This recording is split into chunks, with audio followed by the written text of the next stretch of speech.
In today's video, we're going to learn all about filters.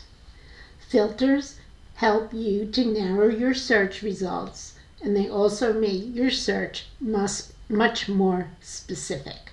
So we're going to scroll down here to search tools, which is just a different way to say filters. And if you scroll down, there's a lot of different things that you can select.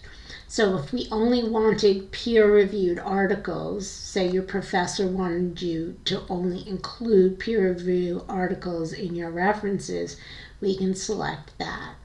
If we scroll down, we can also select what type of format we want. And these are all the formats that Greensboro College has. So we're going to select article just for now.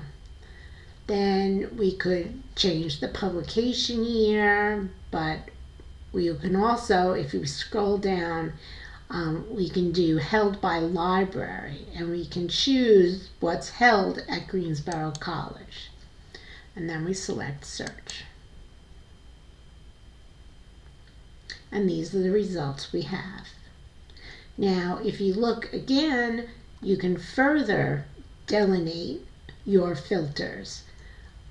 Again, along the left-hand side. So before we do that, we want to select retain filters so we don't mess with the filters we've already had. So we're going to scroll down and we're going to select, let's just select peer-reviewed articles.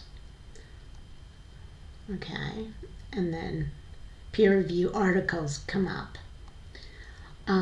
Then we could also decide that we only want the last 5 years. So then we select the last 5 years.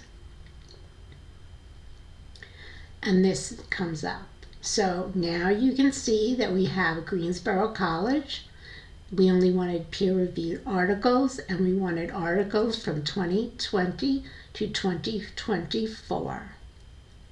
Thank you very much.